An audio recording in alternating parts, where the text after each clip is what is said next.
Hi friends, welcome to my channel. இன்னைக்கு வந்துட்டு நம்ம சப்பாத்தியை வச்சு ஒரு நூடுல்ஸ் மாதிரி பண்ணி காட்டுறேன். இது கிட்ஸ்க்கு ரொம்ப பிடிக்கும். நான் எப்படி பண்ணுறதுன்னு காட்டுறேன். அதுக்கு தேவையான பொருட்கள் என்னன்ட்டு ஃபஸ்ட்டு சொல்லிடுறேன். அதுக்கு வந்து குடமிளகாய், கேரட்டு, வெங்காயம், கோஸு, 2 ஸ்பூன் சாஸு, அப்புறம் வந்து சோயா சாஸ், அப்புறம் சப்பாத்தி வந்துட்டு இந்த மாதிரி கட் பண்ணி எடுத்துக்கணும். சிசர்ஸில் 4 கட் பண்ணிக்கலாம். ஏன்னா சிசர்ஸில் பண்ணால் தான் நம்மளுக்கு நல்லாயிருக்கும், குட்டி குட்டியாக மெலிசாக வரும்.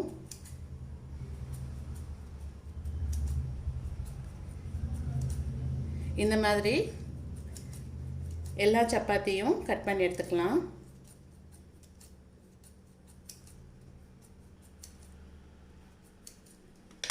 பாருங்கள் இந்த மாதிரி. ஸோ நான் எல்லாத்தையும் கட் பண்ணிவிட்டு எப்படி பண்ணுறதுன்ட்டு காட்டுறேன் உங்களுக்கு. ஸோ சப்பாத்தி நம்ம கட் பண்ணி எடுத்துகிட்டு வந்துட்டேன் இந்த மாதிரி. ஸோ இப்போ வந்துட்டு பேனில் வந்துட்டு ஒரு 2 ஸ்பூன் எண்ணெய் ஊற்றிக்கிறேன். ஃபஸ்ட்டு வெங்காயம் போட்டுக்கலாம்.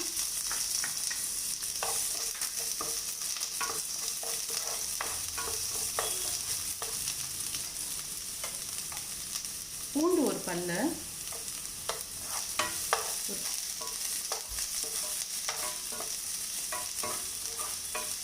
ஆக்சுவலி இதோட பூண்டு கூடவே இஞ்சியும் குட்டி குட்டியாக கட் பண்ணி போடலாம். ஆனால் பசங்களுக்கு அந்த இஞ்சி வாயில் படும்போது ஐயோன்னு வாங்க, அதனால் அது போடலை நான். உங்களுக்கு வேணும்னா அதையும் சேர்த்துக்கோங்க.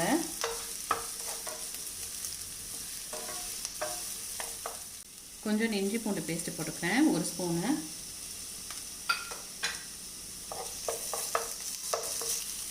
இப்போ கோஸ் சேர்த்துக்கிறேன்.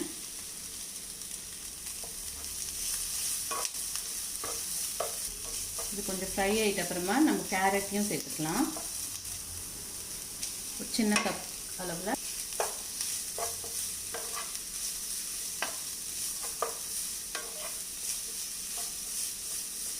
சப்பாத்தி ரோல் பண்ணிவிட்டு சாப்பிட்றதும் நல்லாயிருக்கும். இந்த மாதிரியும் பண்ணி பாருங்கள், அவ்வளோ டேஸ்ட்டாக நல்லாவும் இருக்கும். இது கூட நம்ம சிக்கனையும் சேர்த்துக்கலாம், எக்கும் சேர்த்துக்கலாம். ஆனால் இன்றைக்கி சாட்டர்டேன்றதால நான் வெறும் இந்த மாதிரி வெஜ்ஜாக பண்ணுறேன். இப்போ குடமிளகாவையும் சேர்த்துக்கலாம்.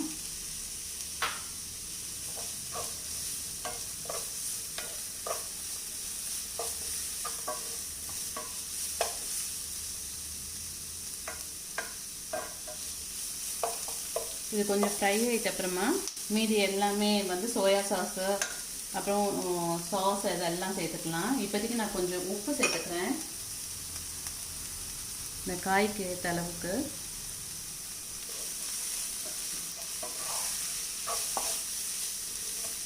கொஞ்சம் ஃப்ரை ஆகிட்ட அப்புறமா இது எல்லாத்தையும் சேர்த்துக்கலாம்.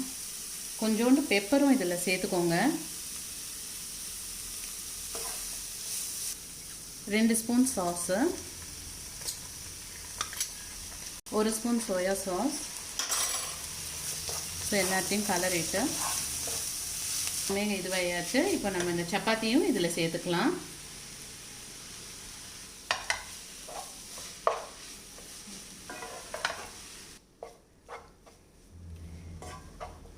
ஸோ காய் எல்லாமே இதுவாயாச்சு, சப்பாத்தியோடு சேர்ந்துருச்சு. காய் வந்து நீட்டாக கட் பண்ணி கூட போடலாம். குட்டீஸ் வந்துட்டு அந்த காயினோடனே ஓரமாக எடுத்து வச்சுருவாங்க. நான் இதை பிளேட்டில் வச்சுட்டு உங்களுக்கு காட்டுறேன்.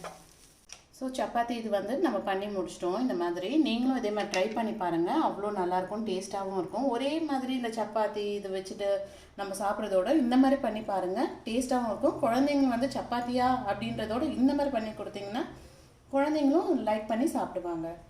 Thanks for watching.